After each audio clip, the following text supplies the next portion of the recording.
A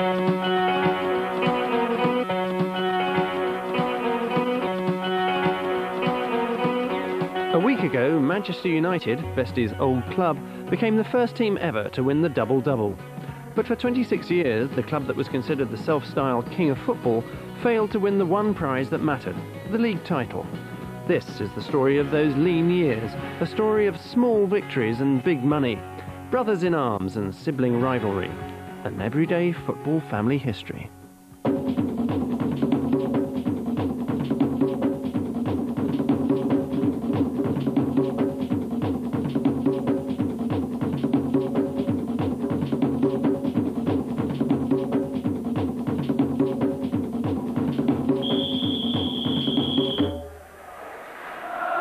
I was just overwhelmed, really, seeing my heroes in real life. It wasn't a case of having to sit down haggling about money or anything like that. It was just a case of, yeah, I'm coming. You walk into Old Trafford, 60,000 people, you can't hear a word. I didn't want to leave that boardroom that afternoon without having signed. I really wanted to play for Manchester United. People talk about the Liverpools and the Tottenhams and the Arsenals, but United is a massive club. 90% of footballers in England would love to join Manchester United, and the other 10% were liars. Rah, rah, rah, have you heard the latest? Rah, rah, rah, United are the greatest. Rah. In 1968, Matt Busby, the man who built Manchester United, finally won the European Cup. With Manchester United. 10 years previously, on a runway in Munich, his team had died whilst pursuing that dream. Charlton, another! This was the culmination of all my ideas, my ambitions. In 1969, Busby moved upstairs to become general manager, leaving the actual football to others. Who can follow a man like you as manager of United? Oh, I don't know about that. His legacy was an ageing squad, over-reliant on a star core, which had peaked in Europe. The men the board charged with reinvigorating the club, first Wilf McGuinness and then Frank O'Farrell, wilted in Busby's long shadow. By 1972, the team were sinking fast.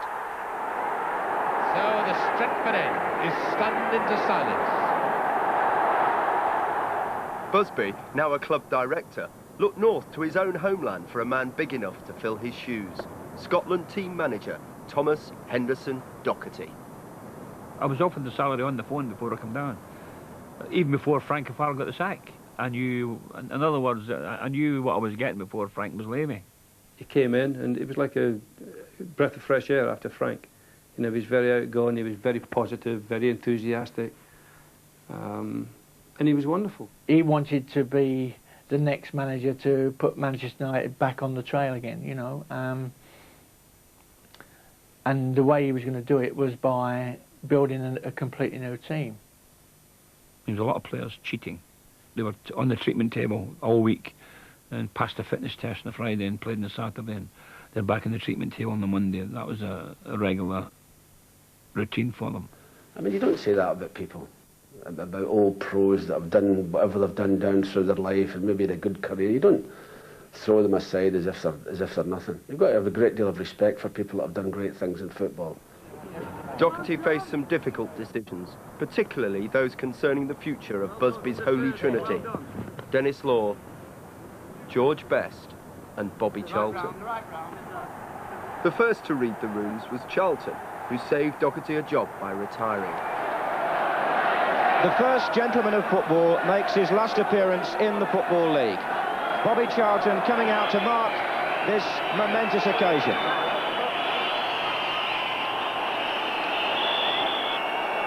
The hardest part was getting rid of the older players, because it's a wonderful club, wonderful supporters, and it's very hard to get players to leave Manchester United. Easy to get them to come there, but no one wants to leave there, because when you leave a club like that, be it as a player or as a coach or as a manager, there's only one way you go, and that's downtown. The second of the mythical trio to go was Law, or to give him his full title, King Dennis of Old Trafford. He was deposed by Docherty. Dennis is one of the players I felt, in my opinion, when I took it over Old Trafford, he was swinging the lead.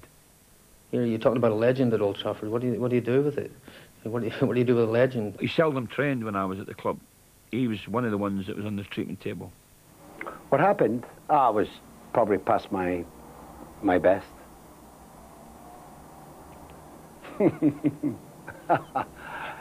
Good answer, that. Short, but good.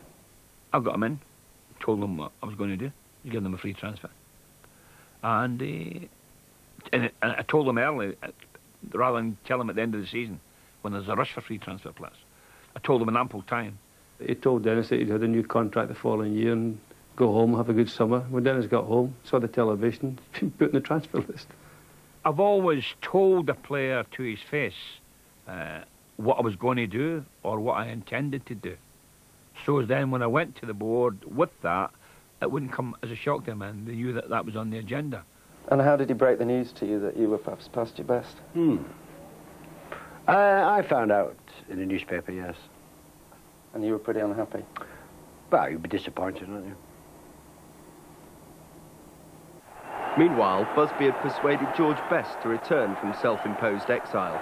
He was proving to be a headache. He came back, and it was a mistake. And then I decided that we'd let him go. Those of you who are fed up with George Best and have written telling me so will be relieved to learn that Tommy Docherty left him out of our next cup tie. He left me out because I'd missed training on the Thursday. And I basically I'd said to him, if I don't play, if I'm not good enough to play against Plymouth, I won't play again. And that was the end of it. I left after the game and didn't go back.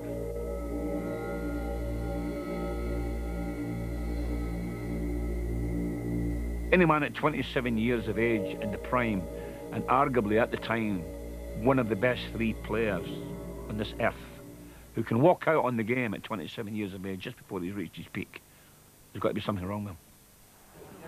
Docherty could now build a team loyal only to him, bringing in players he could trust from north of the border, cocky youngsters like Lou Macari. Well, I think, when I came here from Celtic, there was a lot of big stars, and I don't think really that they trained hard enough, and, they worked hard enough. I found the training very easy when I came here, simply because no one else wanted to train.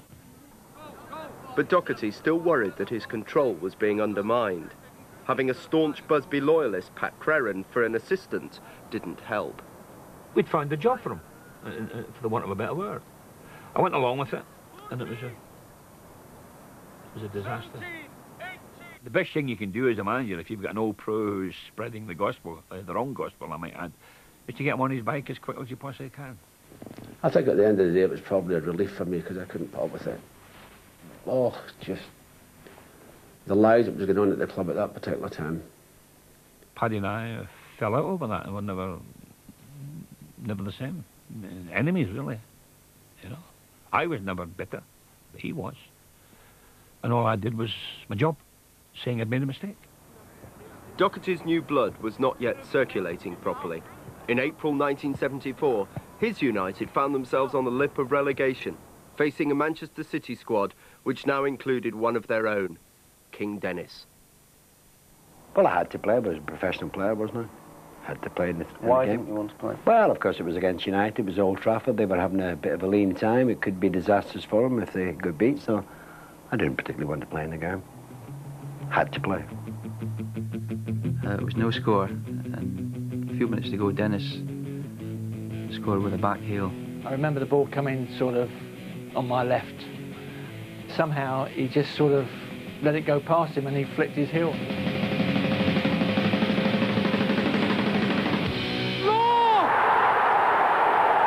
Dennis has done it!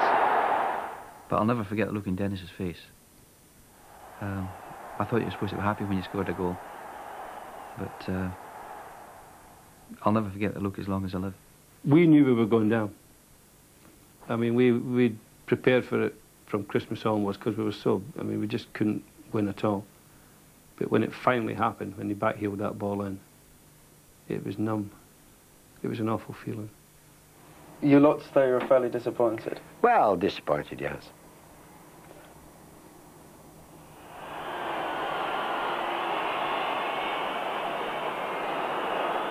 Of course, when the goal went in, the people came on the field and the game got stopped, and by the time they got them all off, the manager at that particular time was Tony Book, and he decided to remove me from the field of play, so that was my last touch ever of a ball in league football. While the King abdicated, United found themselves in the second division. I'd never ever been in a relegated team in my whole career, so it was something I wouldn't want again. I felt personally I deserved the sack for going there, because I'd been there about a year, just a year and a bit, and I thought the results in that period of time should have been better than what they were. He was very positive, even in going down. He was very positive. Mind you, he didn't know whether to believe him or not. But Busby and the board did believe him. They relaxed their recent habit of sacking the manager in times of trouble. Doc's red and white army was on the march. And the good thing that came out of it, we spent a year in a lower division. We gathered together as a team. Probably as teammates we got better as well. This year we're going forward and attacking teams because before the games we think we can beat them. I think that's the difference. Jerry Daly, McElroy!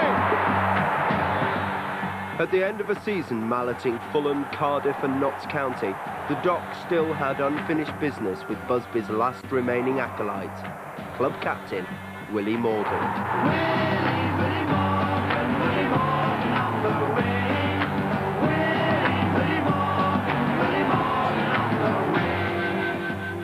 When I came home from the World Cup, I got a bad eye injury playing tennis. He wasn't on form, it was his timing. It wasn't his ability, it was his timing. I think it was due to the eye operation. He called me in and said, look, we've got a tour to, I think it was Australia. We're going to Australia for a couple of weeks or whatever. He said, what I'd like you to do, he said, I don't want you to come. I want you to take the wife and kids, and he said the club will pay for a holiday. So he come to see me and he wanted a transfer. So I put it to the board. So I said, well, that's what he wants. OK, let's get him on his bike. He said, I'll see you when we get back, have a good time. And the Manchester Evening News, front page headlines, Morgan refuses to go on tour. You know, he was...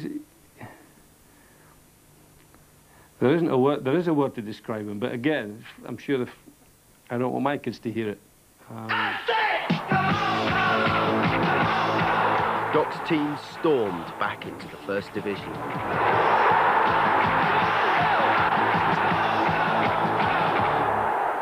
All I remember is the feeling that there was at Old Trafford in those 2 years. We felt that we could play anybody at Old Trafford, give them 2 goals to start and beat them. It was great to go into training because you didn't know when you got in your car and were going training, you didn't know what you were going to do. It was always very entertaining, very great training. He would come in and grab hold of the team sheet, their team sheet, screw it up and throw it on the floor. That was it. That was enough motivation for you because he wasn't worried about them. He was more worried about what we could do to them. He'd say, don't worry about them. They've got to worry about us.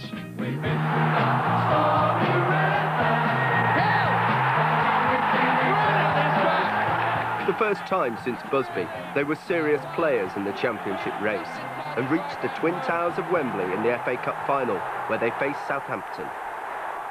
Too many players took it for granted that they were going to win the cup that day against the underdogs. Macaulay to Stokes, who's onside. 1-0. One of the great Wembley upsets, and Bobby Stokes, the little man who made it possible. Meanwhile, Tommy Docherty consoles the Manchester United players who've done so much for football this season, but have missed out when it matters. The team's youthful enthusiasm had got them this far, but when experience was needed, only Stepney and Buchan were left from the older generation. The rest had all been culled. The Doc promised the fans they would be back at Wembley next year. For once, he was as good as his word. In 1977, his lads faced a new force set to eclipse the achievements even of Busby's United, the rivals from up the road, Bob Paisley's Liverpool. So we go there as the underdogs, and I don't remember the last time Man United have gone to Wembley as the underdogs, but it was a big help to us because on the day everything went right for us, everything fell into place. On by Macari. Smith slips slightly. Jimmy Green off. And is it gone in by Macari, is it?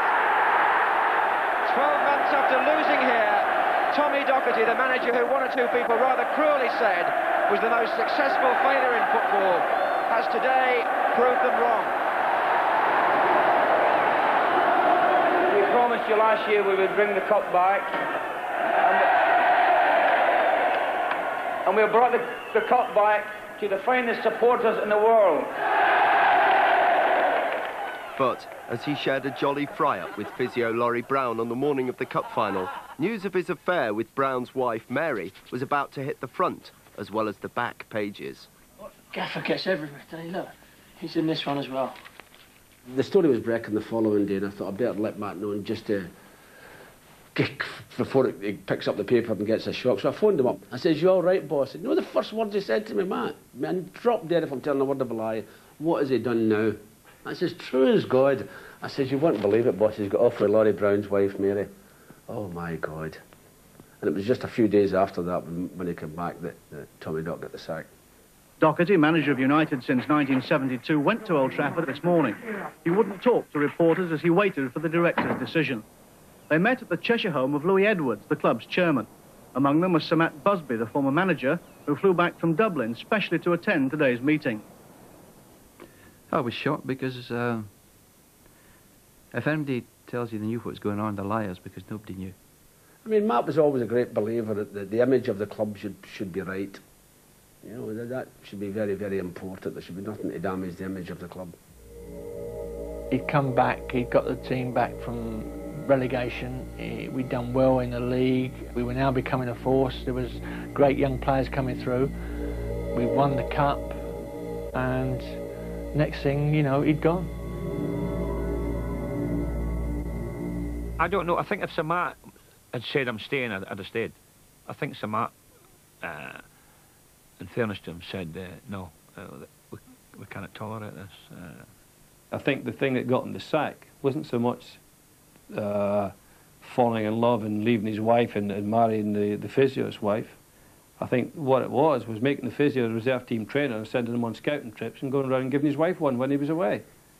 I think that tended to be more in line with him getting the sack.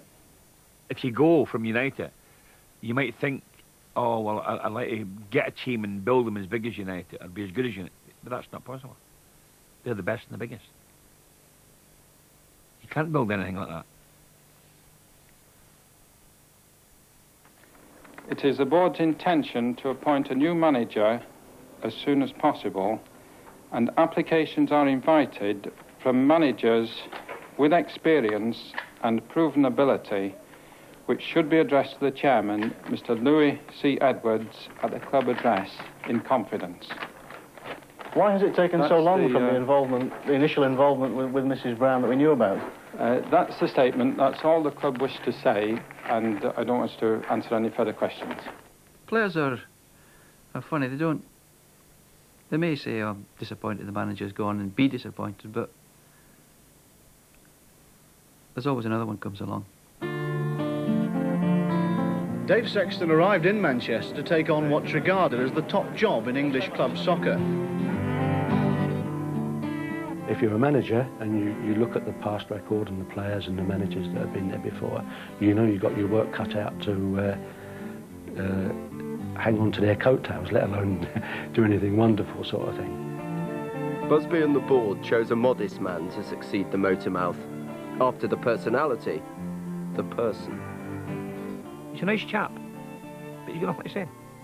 We say to Dave, good morning, and I say good morning, but don't quote me. You know, he's that type of fella. Well, excitement, really. I'm very, very excited.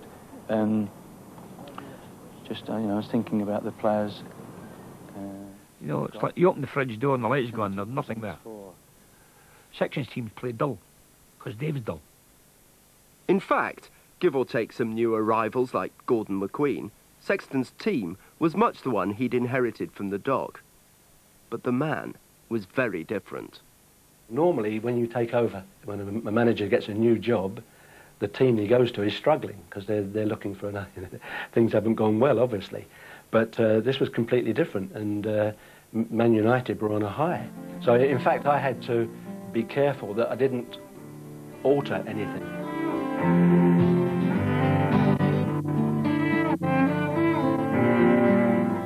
How I became a coach, I'll never know. Like, to stand up in front of somebody and spout, because I mean, I dread that, you know. But it's something that you've got to do if you want to get on, so you force yourself to do it. He was football mad. He knew everything about every team in the country. He knew everything about every player. He could tell you when you scored your last goal. He used to have football quizzes in the restaurant on the Friday night before a Saturday game, you know, which used to bore the backside off us, to be truthful. But that was Dave, and you know, he used to have. He was a football encyclopedia, and there's nothing wrong with that. But maybe Man United was just the wrong club for him. When Doc held a press conference, the press's problem the next day was what to leave out. Dave was not happy dealing with the press. But PR is exactly what Old Trafford demands.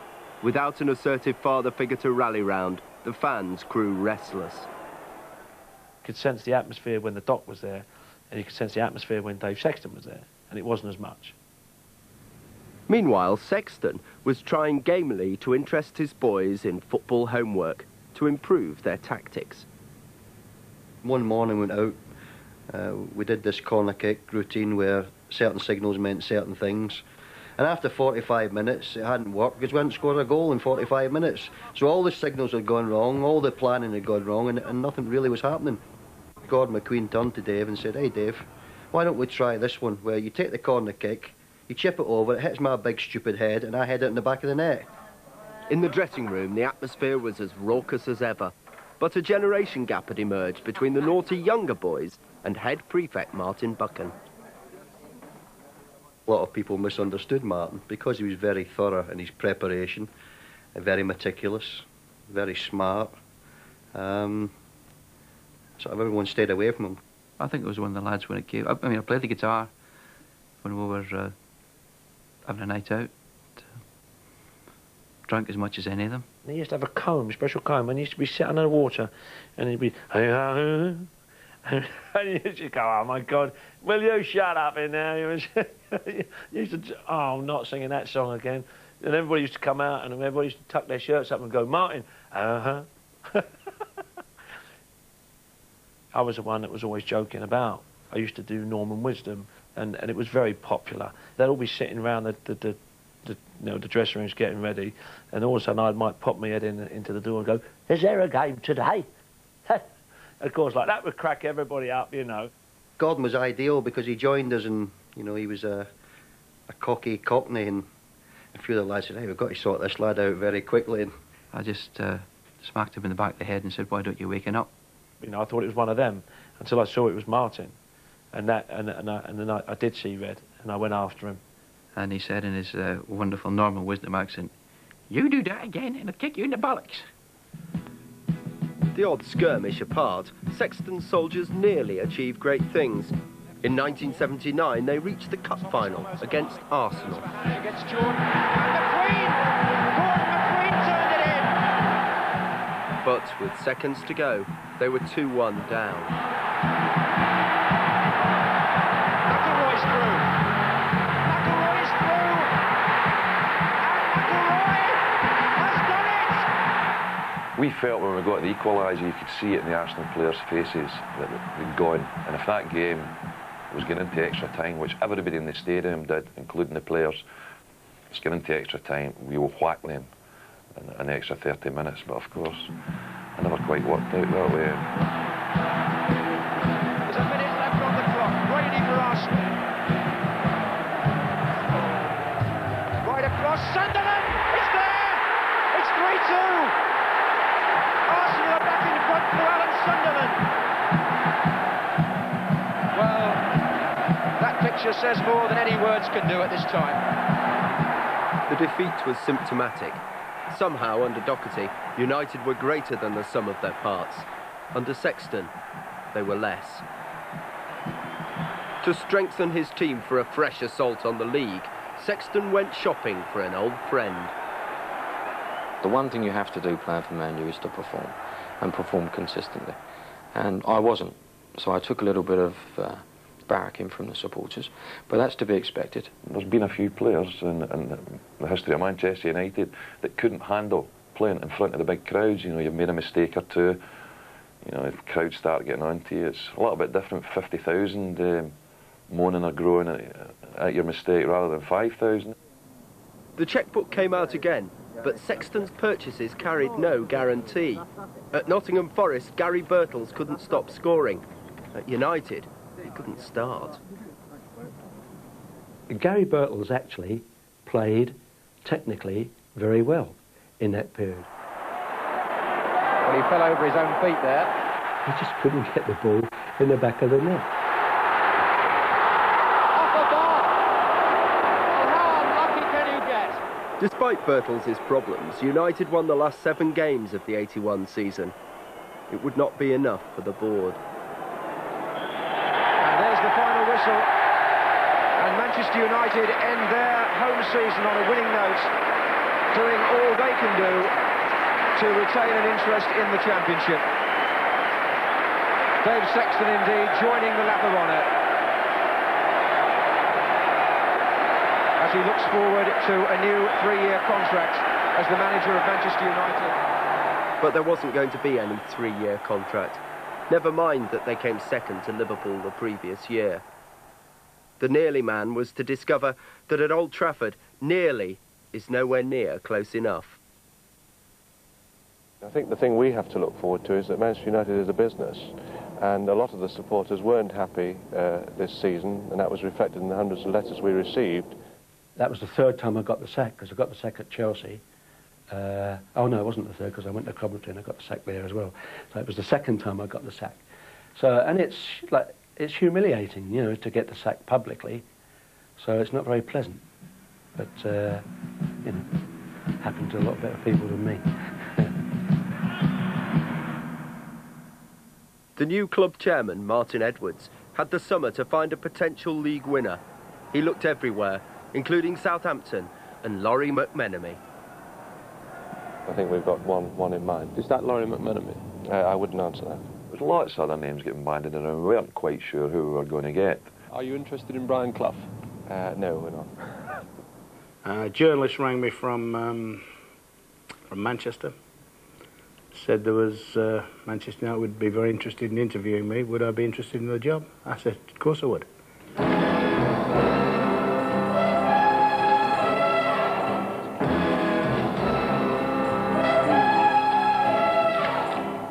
We're very pleased after such a long time to be able to say that he's been appointed the new manager of Manchester United. Ron Atkinson had created in West Bromwich Albion a fast, fluent and fashionable team. Almost as important after Sexton, he gave good soundbite. Life's too short, really. You know, Malcolm Allison has said many great things in his life, but I think the greatest thing he said is it ain't a rehearsal. The new boss was the antithesis of the old. Get at it, don't take his place, get at it. Flash, brash and tandoori tanned. Ron always used to look a healthy colour and have a suntan all the year round because he had a sunbed in his office at the Cliff. And this was the days when sunbed just first came into being. It was given to us, and it was supposed to have gone into the medical room. That's what happened. And I think the physio, Jimmy McGregor at the time, said, he said, they're all coming in and using this, like, you know, and whatever. I said, well, I tell you what, dump it in my office and we'll have it as a bit of a laugh in there, like, you know. It's a long way to go to Wembley, but when we get there, we know. Ron was the type of guy that would come in, and from the minute he come in, you could hear him, until the minute he left. And that was the sort of fella he was. I think everyone thought most of the time he'd be wining and dining in all the nightclubs in Manchester and probably thinking very little about the team and all that. But Ron was another one who knew his football from A to Z, and you couldn't catch him out with any football questions. He knew all the answers, he knew all the teams, a bit like Dave Sexton, very thorough. Come on, then, let's see, you're a winger. Come on, hit. When I got there, I think the better players at the club, or the majority of them, were seeing their better days. You know, it's pretty obvious that we would have to do some, if you like, I said we had to do some major surgery pretty quickly. Manager Ron Atkinson and Chairman Martin Edwards joined Ron Robson on the pitch as he signed the 6-year contract that makes him the most expensive footballer in Britain. The package deal that brought Robson to Old Trafford included his teammate Remy Moses and cost the club £2.5 million. It makes United the biggest spenders in football history. I said, this isn't a gamble, you know. I said, you're not even gambling, paying whatever we paid, £1.5 million or whatever. This fellow's not even, you know, it's not even a gamble, you know, buying a player like him. Because he's pure gold. It was a big gamble for Ron. I mean, I think a few in the boardroom at Man United would have said, Brian, who? When he was talking about paying £1.5 million for me, because it was a hell of a lot of money at that time. It was a master signing by Ron Atkinson, and it was very easy to see very early on that there was definitely a lad there with unbelievable strength and power.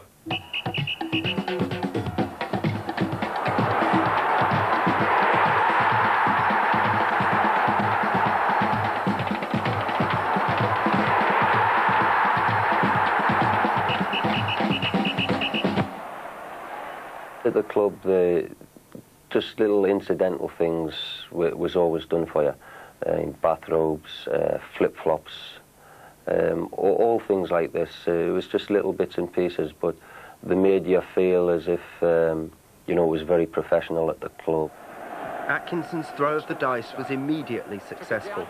He gambled and won again with young Norman Whiteside, who became the youngest ever scorer in a cup final.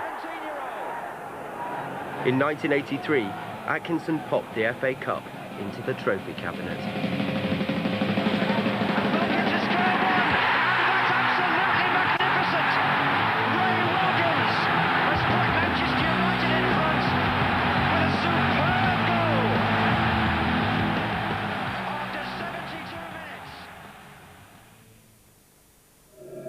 But in the league, Liverpool still dominated, and that rankled. It was like Vietnam sometimes, the Liverpool-Man United game. Sometimes it was very, very unpleasant, to be fair. It wasn't hostile, it was hatred. Atkinson badly needed new talent to have any chance of bloodying the Scousers' noses. In 1984, he bought Danish international Jesper Olsen, and from Aberdeen, Gordon Strachan. The new arrivals found Atkinson an indulgent father. Usually managers are always saying, you know, get to your bed early and that, no drinking the night before a game. He would allow a player to have 1 or 2 pints before he went to bed because he thought it would help him sleep better. We used to go out for a few drinks when it was appropriate. I mean, you wouldn't say it's out on a Thursday or Friday night, like getting drunk. I mean, even the night before a cup final, he'd say, do you want a pint before you go to your bed or whatever, which was strange for managers to do. At Pat Creran's pub, Ron's boys built up a hard-drinking image which, once established, was hard to shake off. The unfortunate thing about football, with football being such a high-profile game, if a player goes out for a drink, it might only have 1 or 2 pints, but by the time the story is elongated, he's finished up out his brains and getting carried out of here and thrown out of there and all that sort of stuff.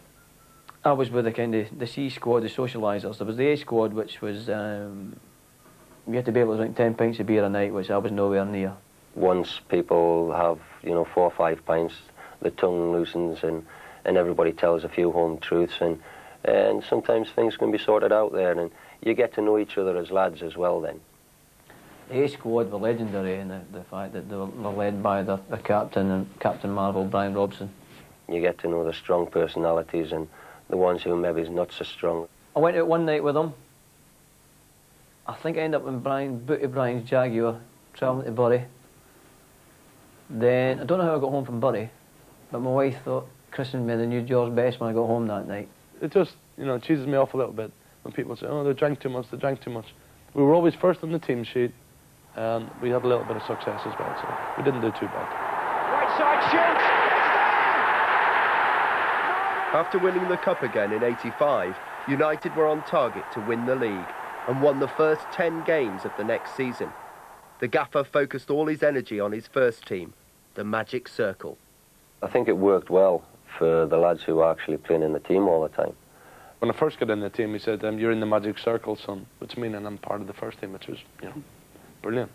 What happened there, though, was that the fringe players would feel a bit out of it One who often felt on the edge of the magic circle was Mark Hughes, signed as a schoolboy by Dave Sexton. I'm not too happy with his attitude. He looked a bit dour, a bit deep, a bit not terribly enthusiastic. Well, Mr. Atkinson, he got very close to the senior players like Brian Robson, and he had Gordon Strack and forceful characters that he liked to get close to, and I think he had difficulties integrating me into that circle, you know. Whilst Atkinson continued to have his doubts, Hughes's goals took United to the top of the table in the autumn of 1985.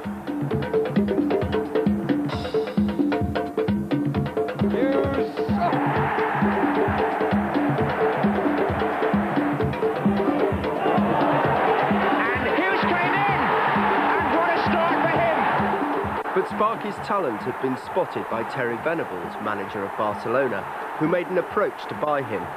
Incredibly, with United within an ace of the only prize that mattered, Atkinson accepted the offer for his goal machine. We didn't want him to go, but we really couldn't stop him. So it was him who wanted to go? Oh, yeah, yeah. ¿Qué hay en Barcelona? I think maybe if the club had put me on par with maybe some of the senior players, the type of money that they were earning, I wouldn't have gone anywhere, but they didn't, and I went. Hughes stayed at United until the end of the season, but for Barca's own political reasons, the deal had to be kept secret. I mean, it's hard to sit in the dressing room and not tell someone you're getting £1 million a year or something, you know. That's not the figure, I'm just making it up, but, you know, it's hard to say you're not going, although he was sworn to secrecy. I kept having to deny the fact that I was actually going, and that was difficult to do because I was denied to my friends, and family, and the fans who deserved to know, really, and that was very difficult. Hughes's form was fatally affected, and with it, United's league chances. They finished fourth in a race they'd promised to cruise. Atkinson's luck was running out. His third big gamble was his last. He used the Hughes windfall to buy new players, but replacements like Nottingham Forest's Peter Davenport couldn't fill the gap left by the marauding Welshman. But I remember coming here to Old Trafford and getting booed on my home debut, which I wasn't too pleased with. Some people were resentful that I'd taken Mark Hughes' place, or I was eventually going to take Mark Hughes' place, and they didn't want that to happen. This season has been a disaster. A string of defeats kept United at the foot of the table for weeks. During recent games, Ron Atkinson has been showing the strain as impatience on the terraces has grown. As the goals dried up, the pressure to win some silver began to tell on Atkinson's boys, even on the training pitch. It seems to me that when you're at a club like Manchester United, if Brian Robson farted in training or something like that, I mean, it would hit the back page headlines, you know. Whereas, like, all the other big clubs in the country, you never seem to hear that type of thing. I was standing right by Jesper as he played the sort of long ball, and Remy came in and caught him late. There was a kerfuffle, and Remy was quite useful, shall we say.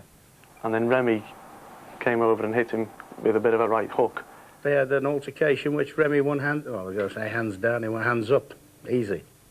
Of course, that was immediately in the papers, and that was one of the things that the press started a bit of a campaign that perhaps Big Ron wasn't the man to manage Manchester United. Well, Manchester United captain Brian Robson is holding his right shoulder. The boss had other problems too. Injuries picked up on foreign fields. I think 7 players went out to the Mexico World Cup. And when we got back, 5 of them needed operations. Robson has already missed half the season with injury and now off right at the start of the match. And the faces of the United management there, Mick Brown and Ron Atkinson, show the anguish. I probably should have left him that summer.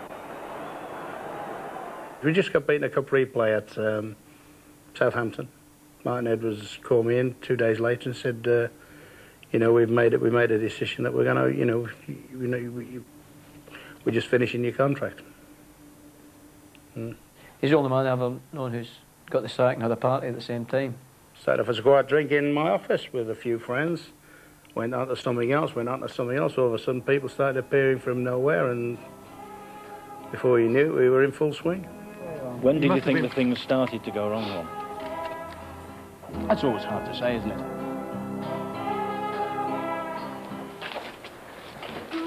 The changed world of United was all too apparent. The camera shutters and the microphones strained at the first appearance of the new boss. The tradition and the history of the club and the romance of it has got to be a tremendous attraction. And in my stage in life at Aberdeen, I needed that type of challenge. I needed to go to the biggest and the best. I think he's a winner. I think he's proved he can be successful, albeit north of the border. When you think he's won 10 trophies in 8 years, he has won the Cup Winners' Cup, his record speaks for itself. The day I came here, the job was to win the league. Make no mistake about it. When he came to Old Trafford, he didn't know how big the place was. He was in awe of the place. I mean, it was massive. And he'd come up and train and say to me and Robbo, whatever he'd say, big place this and that, big club this. When I first came down, there's this thing about players coming round every day. So I stopped that. I said, no way that I'm going to give you something every day, restricting my job by giving you my time every day.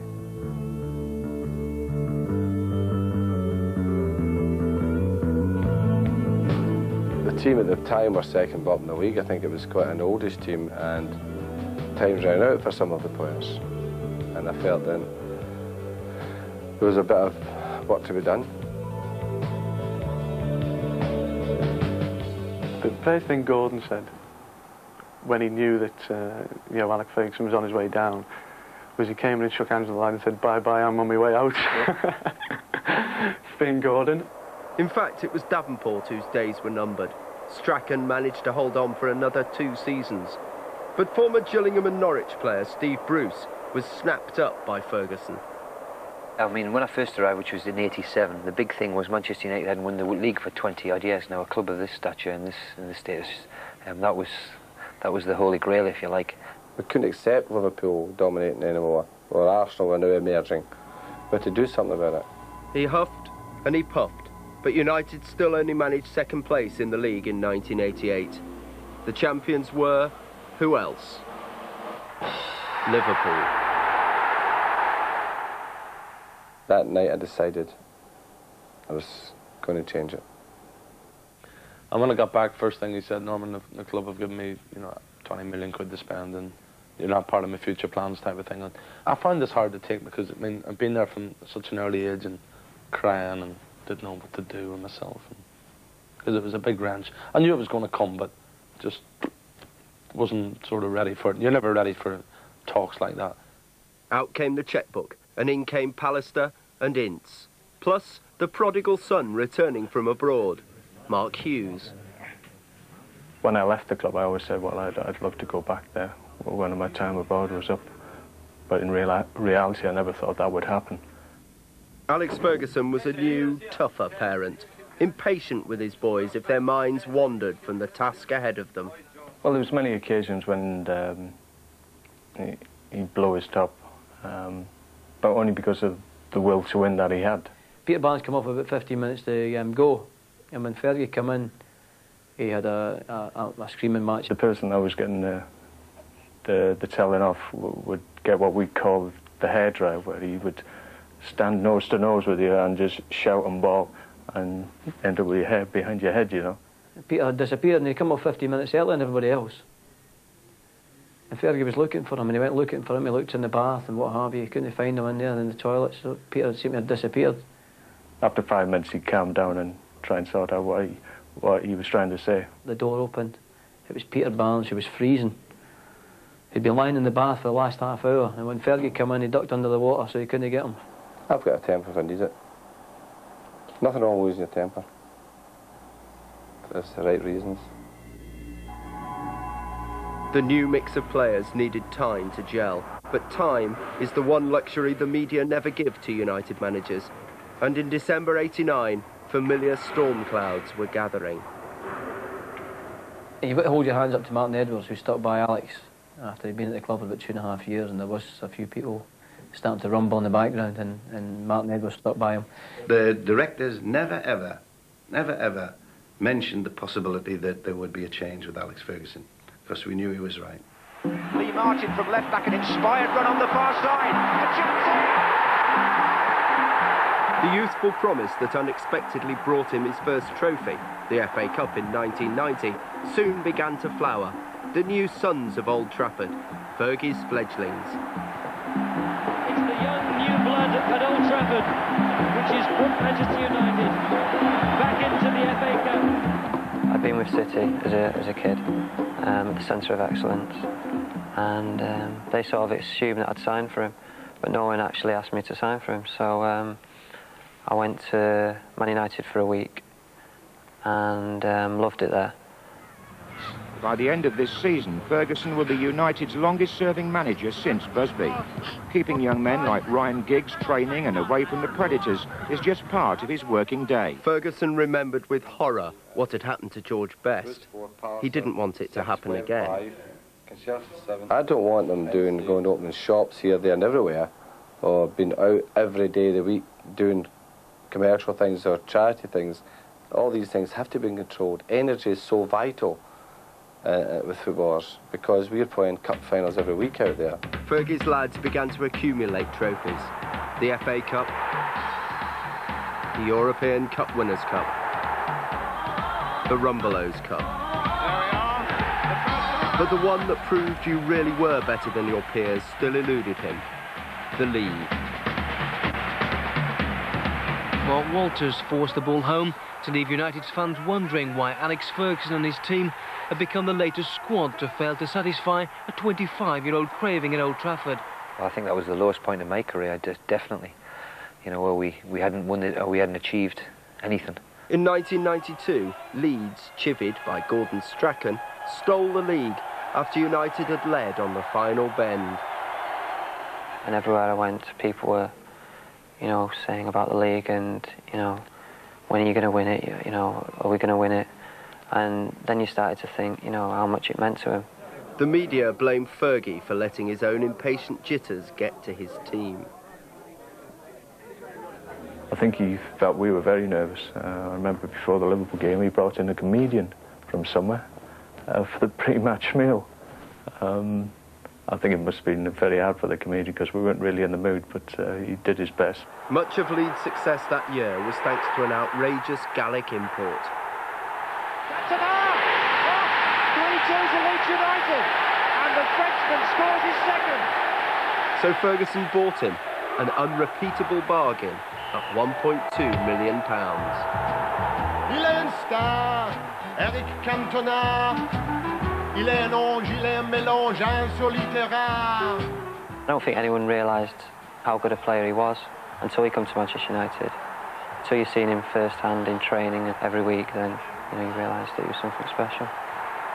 King Eric slipped on the crown left in the changing room by Dennis Law and formed an unstoppable front line with Giggs and Hughes. A threesome to trip off the tongue with the ease of Law, Best and Charlton.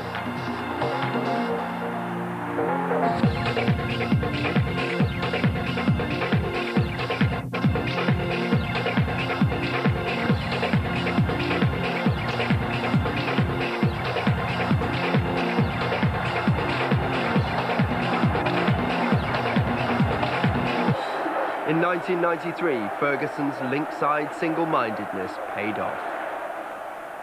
Manchester United have won the FA Premier League title, their first league championship for 26 years. And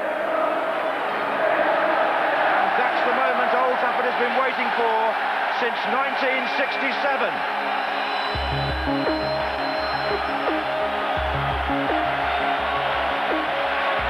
Sheer delirious delight. At last, the ghost of the Busby inheritance was laid to rest. It didn't really hit us really until all the lads got together and they're congratulating each other, and it was just a sense of relief and just you can't explain it really. It's like when you score a goal, you just can't explain. It's a proud moment for everybody concerned, but I think it was all just a relief to us all. The party we had and was the best party I think I've ever been involved in, purely because I think the people close to you as well realised the tension and the relief that it was all over, and eventually you'd won the league. After a generation, the successor had been found, the new godfather of Old Trafford. The sweetest moment for me is the last minute of a victory. After that, it drains away from me quickly. The memory's gone in half an hour. It's gone for me. It's like a drug reel. You need to then reenact it all over again to get that buzz again, that last minute feeling. That's the best moment. You're shouting out the referee, blow that bloody whistle.